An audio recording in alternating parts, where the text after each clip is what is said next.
If you don't already know me, I am Allison Costelow. I am a real estate agent here in Benicia, California, and I do a lot of work with the 65 plus community, a lot of seniors helping downsize. And so I always like to get education out there around more than just real estate. Um, there's a lot more to owning a home uh, than what's given to you at the time that you buy a home. So some things that I like to talk about is setting up a trust. A lot of people understand why we need a will, but maybe not so much what a trust does or why we might need a trust. So that's what I'm gonna go over tonight. I'm gonna mute everybody as they come in. So yeah, I'm Allison and I am all about education and helping people understand opportunities. And tonight, um, I'm a senior real estate specialist. I also like helping first-time home buyers. I am married with 2 little girls, and my personal goal is to help all sellers present their home to the market in the best and highest light and just get the education out there that people need. So, some key topics tonight. Real estate planning tools. I'm going to touch on um, some different tools that you have available that some people might not know about. Exactly what is a trust, and then the role of probate, and then I'll have hopefully some time for some Q&A. I'm going to try to go through quite a bit really quickly, just to, like I said, to get the big nuggets out there to make sure people have the understanding. And then if there are specific situations, because with trusts and with wills, everything is different for everybody. Everybody's family is different. Everybody's financial situation is different. So it's got a lot of layers to it. So what I would love for you to walk away with tonight is just peace of mind, kind of knowing about the topics, and then some control and protection and savings, and then just simplifying the future and some professional guidance. So some things to think about. I'm going to get it all out there. If you have children or dependents, kids with special needs, if you own property or assets, concerned with who will inherit your assets, if you have a business that you want to ensure continues after you pass, if you want to ensure your assets are distributed according to your wishes, or if maybe you have an old trust or will that you haven't touched in a while, or other estate planning documents, it would be beneficial to talk to an estate planning attorney to go over some of these items. But I would love tonight to give you just some of the rundown of the specific topics of what a trust is. So a trust is a legal tool where a trustee that you determine who the trustee is of your trust manages the assets for the beneficiaries. So let's say I have my oldest daughter as my trustee, and then the beneficiaries maybe are my youngest daughter, and anybody else that I might have, any brothers or sisters, or so on or so forth. A trust can be set up during your lifetime, a living trust, or as your will. So a trust can save your family time, money, and protect your assets after you're gone. Which estate planning tool is right for you? A living trust is going to most benefit you if you own a home, if your estate is valued at more than $184,500. If you want trusts within a trust, which we will touch on, and then desire control over the assets after your passing.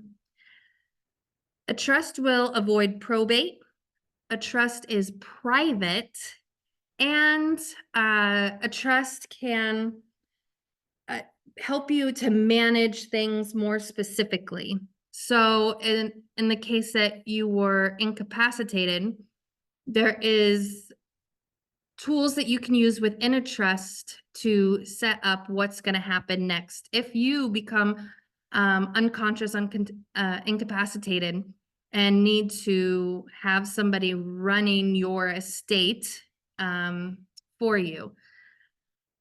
If you are better suited for a will, maybe you have a smaller estate, you don't own any property, your estate is less than 184,500, and you really don't have any desire to have much control over your assets after your passing. Maybe it's cut and dry, you have one child, or you don't have any children, and you're not worried about any of the assets going to specific places. Probate is required. It is public knowledge of all of your assets. And then effective after death only. So the benefits of a trust, you avoid probate, and it stays private. You have flexibility and control over who gets, not only just who gets what, but when it comes to like percentages and money, you can very much control how much money somebody gets, up to a certain, waiting to a certain age, up to a certain age, then they can have XYZ. You have control. I mean, there's so many different layers of how you can have control over how it gets distributed to the beneficiaries, and the flexibility of that. You can have trusts within a trust. And again, we talked about incapacity protection. So if you get sick and let's say all of a sudden, I don't know, Alzheimer's kicks in, dementia, and we get to this point where it's like, your significant other has passed away and it's just you, and now you're unable to make decisions all of the sudden, and we need the trustee who you appoint to be able to make decisions. Maybe they need to sell your house in order to get you the care that you need all of the sudden. Well, if you have a trust set up with all of that in there, then it's going to be a lot easier and a lot quicker to get those things done than if it has to go through probate, or if you just have a will. You need to have other advanced directives and things set up as well. So that's something that you can get more in depth with an estate planning attorney, but just know that having that set up ahead of time can save you in a lot of situations. I could share a lot of stories of how it has benefited people and how people wish they could turn back the clock and have these things set up for mom and dad before something happens. So when we're talking about a trust versus a will and what's right for you, when we talk about probate, probate is the court process. So it's court supervised, and the court decides who gets what, where things are being distributed, and your assets. And when I say that probate is public, they have to put an announcement out so that any creditors can come. Maybe somebody comes out of the woodworks and says, oh, you owed, $10,000 20 years ago. All of this is now public knowledge that people can come out of the woodworks and try to get money and make different claims. When you have a trust set up, it just goes through the trust. It stays private. There is no public announcement anywhere, and it follows your word. Even if you have a will, it still has to be public and have this time period where people can come and make claims. So a trust saves your family from that. and keeping all of that private. Probate can also take a long time. I've seen probate take a year, which is pretty timely, and I've seen probate take a couple years and it gets drug on. And a lot of times, when you have a big family and you have lots of assets, you've got a lot of hands in the pot and you've got a lot of things to distribute. It can get messy for people. And unfortunately, I've seen, families go through a lot of heartache, trying to navigate this without a document really breaking down the wishes of the deceased, which is really heartbreaking to watch, and as the family members, to go through. So something to keep in mind. Plus, when you go through the court system, probate, there are fees involved, anywhere from 4% to 10% of the total value. So that's a big chunk of change right off the top that isn't going to your family anymore. That's just going to the court system just because you don't have a trust set up, and now they have to get involved and their fees come into play. So a lot of people don't realize how expensive it is. Some other things, I'm just going to provide you the information. I'm not going to speak too much to it, but some things that you can set up as an alternative is a transfer on death deeds. This is so like if you mostly just have a home and you want to make sure that that home goes to a beneficiary, a child or a brother or a sister, after you pass away, you could do a transfer on death deed. However, if something were to happen to that person before you pass away, then it would still obviously go to probate at that time and go to the next in line with the court sees fit for that process. Adding, excuse me, adding children to the home. So property will be reassessed if not a parent and child's primary residence. So that's Prop 19. It has to be the child's primary residence in order to gain from that, for them not to have all the penalties. A child can refuse the sale of the home, requiring legal action. So that also is going to be time consuming and costly.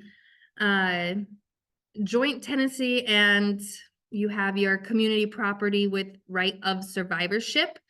Probate required if both parties pass away, and then the beneficiary designation, probate required if both parties pass away, minors cannot inherit, and no control after children turn 18. And then again, we talked about wills. Probate is required if the estate value is estimated over $184,500. Which if you own property in California, I'm guaranteeing that your estate is over that. Because we all know property values around here. So to avoid probate, you want to get a trust set up. You want to get a trust set up to avoid all of the costs and the time that your family will incur. The capacity planning, excuse me, that's establishing your powers of attorney. And again, if something were to happen to you quickly, before you're able to get any of that signed, having that all set up ahead of time of who is going to be taking control of that is going to make things run so much smoother and help the family along, especially if, like I said, they need to sell the home or sell anything in order to help get you the care that you need as things progress. And I've seen that often where that isn't established ahead of time, and then there's a lot of documentation, doctor's appointments, lots of things that need to happen. in order to get that ball rolling. And I've seen people run out of money before they're able to even sell the home. So it's always good to have these things set up ahead of time. And then you have your HIPAA. So sharing your medical information with your children, your beneficiaries, you can have all of that set up. And guardianship of minors. If you have children or dependents, you want to make sure that you have it set up that you know who's going to be responsible for those children and how all of that is going to go in order after you pass. And especially if you have children with special needs that are going to need care a lot longer, all of those things can be handled and set up ahead of time so that there's a plan in place if something were to ever happen to you. So again, why do you want to avoid probate? It's required when you have an estate over $184,500. If you have a will, the court confirms the will, pays the debt, oversees the distribution to your beneficiaries. If you don't have a will, then follows California law to decide who inherits the estate. They have a funnel system of how your stuff will get distributed. If you have any children, if you have a spouse, if you have any children, and then brothers or sisters, and then so on and so forth from there, they'll go down the line. Probate is very time consuming. Like I said, taking 1 year is moving quickly. And when I say taking a year, just to give you an idea, I recently did a probate case where we were able to get the home sold within the probate time frame. So the home was sold before the year was up, but the money still sat in the account until the probate was over. Everything had to be finalized, everything had to be paid, and tightened up. All of the court proceedings, everything had to be completed before any money got distributed. So even after the home was sold, the money still sat there for months in the bank account waiting for probate to close before anything can get distributed. So you can do some stuff ahead of time, like during the probate process, but as far as getting any money, getting any inheritance and things like that, probate has to be closed out, and that closure of everything, it takes a long time and it's costly. So here's a kind of a breakdown of what you can see for some of the costs. And then extra costs for court fees, appraisal fees, storage fees, and there is a lot more. So we touched on the power of attorney, so that grants someone else the authority to act on your behalf in certain situations. There are different types of power of attorneys. Like I said, I'm just giving you the information, like the big nuggets. And if there are certain questions or specific cases that you have questions on, we can get much more in depth with a estate planning attorney to kind of help guide through that. Conservatorship is where the court appoints someone to manage your affairs of an individual who is unable to make decisions for themselves. The conservator is responsible for making decisions related to the individual's personal and financial affairs. Healthcare planning and trusts. So advanced care directives that can be, within your plan, and getting all of that set up for your medical care, your preferences, all lined out what you're wanting as far as life support, organ donation, end of life, all of that, all of your wishes can be laid out. So there are no questions that the family need to go back and forth on what they think you might want, which always is hard when you have multiple people trying to understand what they think your wishes might be. If you could have everything clearly laid out, it always makes for a smoother process for the family. Um, and then HIPAA, so making sure that the people that you need and want to be there for you and helping you make decisions as you're going through medical issues, you can have authorization for certain people to have access to your medical information, and setting all of that up ahead of time also um, really helps things run smoothly when you're in the midst of a crisis. Um, when you're in the midst of a crisis is not the time that you want to be trying to figure out how to get forms filled out, and now that somebody's incapacitated, we're past the HIPAA form, we got to figure out other documentations, and it just takes, it's long and drawn out. When this stuff is all set up ahead of time, you're able to make quick decisions and get things done, and really makes for a smoother process for everybody. Guardianship of minors. So setting up guardianship for setting up guidelines, for your chosen guardian helps prevent family conflicts and ensures that children are well cared for. If something were to happen to you, some things to consider when choosing a guardian is their age, their location, and the relationship to your child or dependent. Have an open and honest conversation with the guardian about your wishes and your expectations ahead of time. And depending on how old, your child is or the dependent is always a great conversation to have them part of, or make sure that they understand as they get older, what, if something were to happen to you, what next steps would be for them.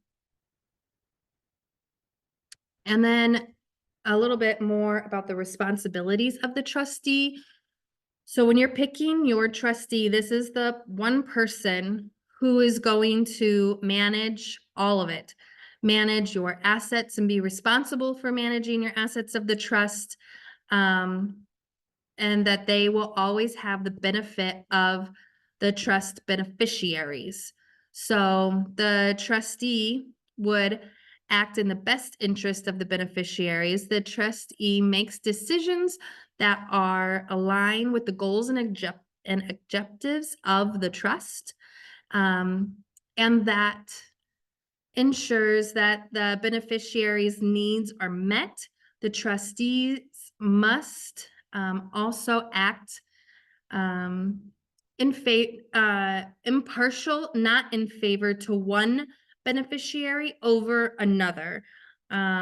Which if you have a large family, maybe you have 3, 4, 5 kids, that could be a tough role to be in. So you want to make sure that you have your trustee as a person who you think is going to be able to act impartial and not in favor of one over another, and really have the best interest of all at heart. And they're going to be in charge of the accounting, accurate records, along with the probate, or not, sorry, it's not probate, but with the estate planning attorney. And then distribution responsibilities, making sure that everybody gets what they are to receive in, timely manners, and everything is managed. And then these are some life lessons. So Gene Hackman, he and his wife Betsy passed away days apart in early 2025. Both had wills from 2005 naming each other as sole beneficiaries, but neither had clear backup plans.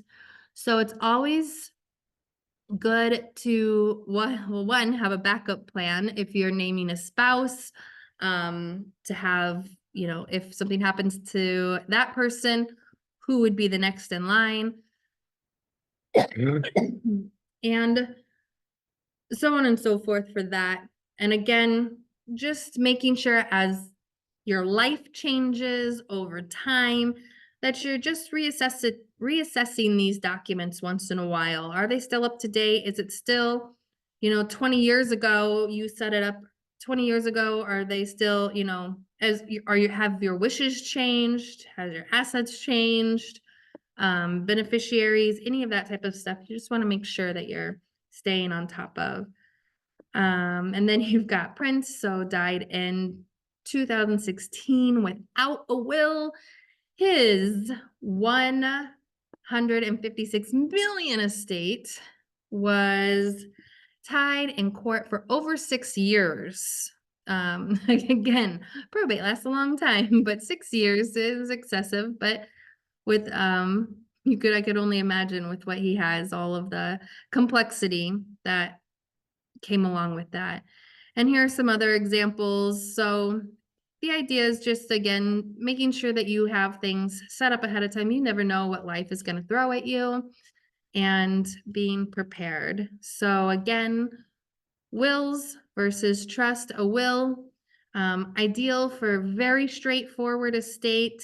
If you don't own property, if you do have an estate that is less than 184,500,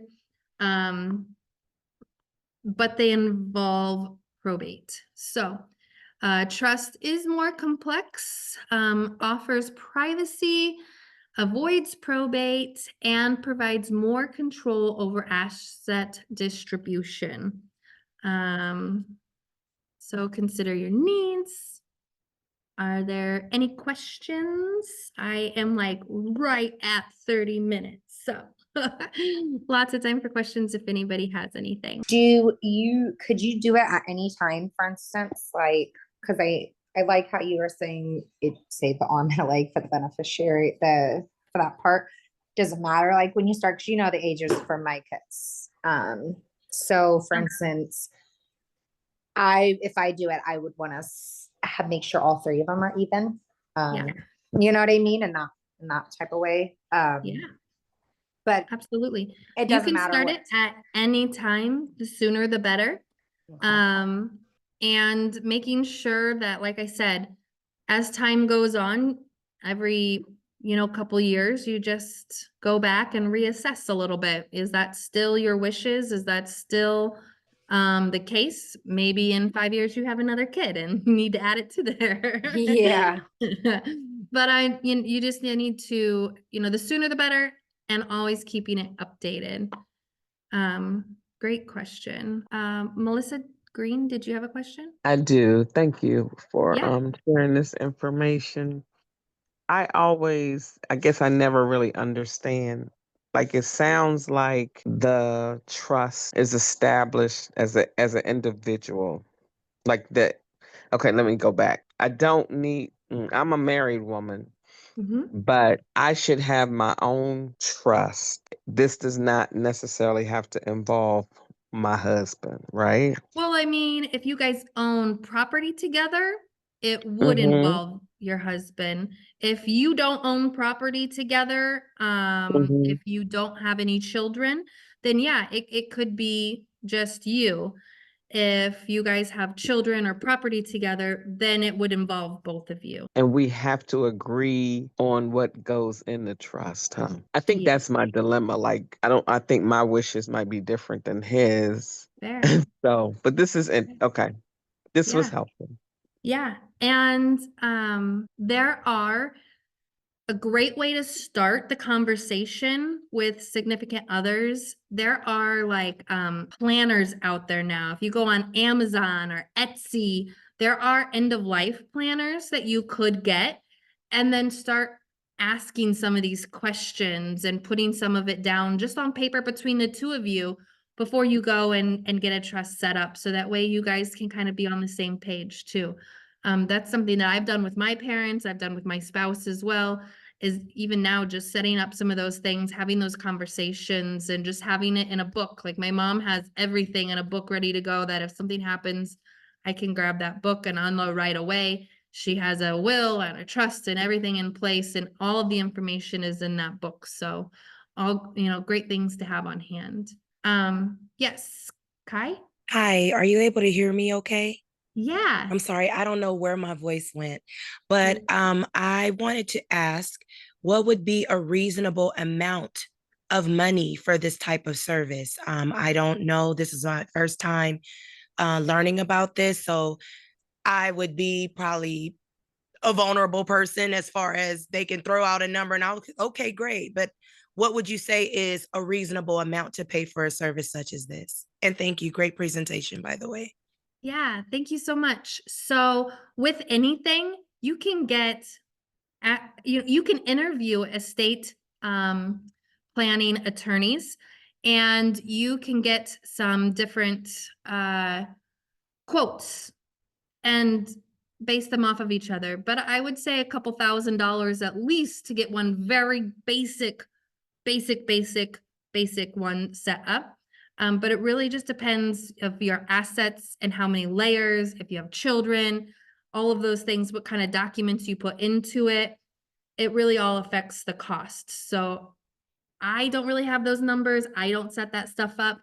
But I would definitely wrap my head around a couple $1,000s to at least establish something super duper basic. And then, like I said, you can interview estate planning attorneys and you can get quotes and have that conversation up front.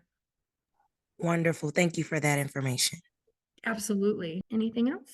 So this is Melissa again. Is there somewhere to find out like what are some of those documents that we would probably need to have to bring to us, bring to the attorney when we're trying to establish a trust? Like I Sure. can imagine there are like just some basic level of documentation that would help foster, the conversation.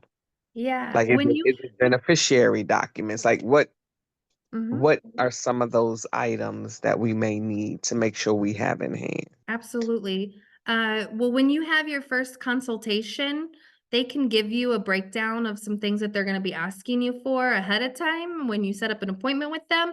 But I honestly just getting a basic like end of life planner, like I said, from Etsy or from Amazon, that's a great place to start. You're going to be putting down information and it's going to ask you questions and kind of start that conversation. Laura, do you have a question? I did. I was curious. Again, great presentation, a lot of useful information, value.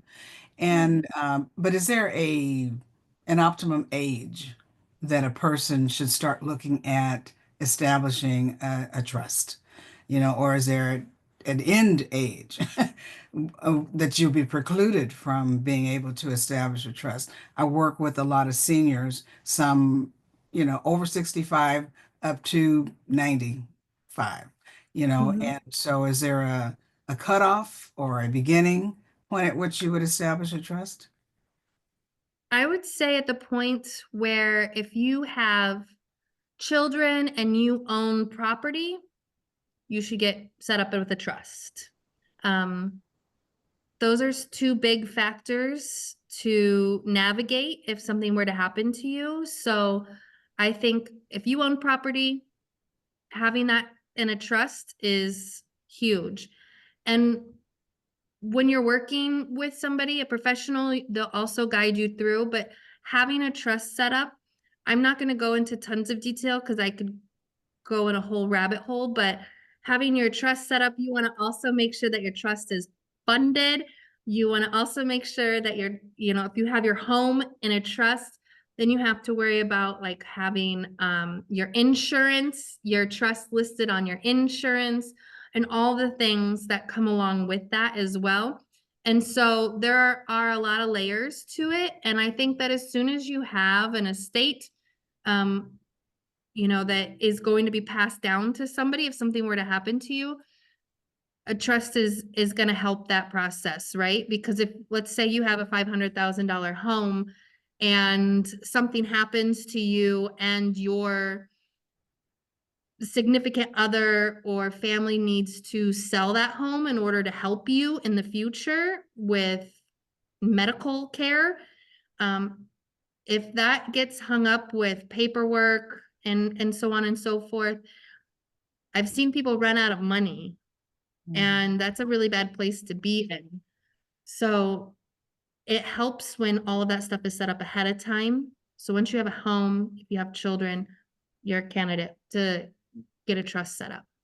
Okay, great. So it doesn't really matter how old you are, just that you have to be have clarity of mind to be able to contract to enter into Yes. a trust Yeah. agreement. Okay, Yes. thank you. Yeah, absolutely. So like I said, I'm a real estate agent here in Benicia, California, and I love to educate. So I do have another seminar coming up, Downsizing Made Easy, I should put easier. I really take a holistic approach to things. I like talking to people as they're thinking about making these decisions. I can tell you that almost every conversation that I have is, I I want to downsize. I feel like I need to downsize. I want less maintenance and freedom, but I have so much stuff, I don't know what to do with it. And I've been in this home for 30, 40 years, and I grew up my family here. My house is full, my garage is full, my attic is full. I can't even fathom moving. And I can help with all of that.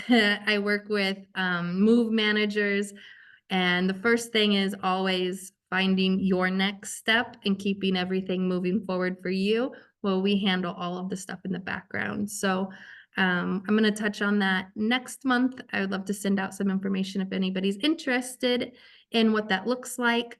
But if you have other topics that you want to know about, then please send them over to me, put them in the chat. I'm always looking for future topics to go over. But I hope that your time with me tonight was beneficial. And if you didn't get anything answered that you were hoping to get answered, please feel free to reach out to me if you want recommendations for estate planning attorneys. I work with some really great ones. I can give you a couple different recommendations so that you can get different quotes. And just like working with any professional, you want to make sure that you guys are a good relationship. So it's always good to have those conversations with multiple people as well. So I'm happy to give that information out if you need it. But thank you so much for joining tonight. And I'm happy that you spent your time with me tonight. And please contact me with any more questions. Thank you.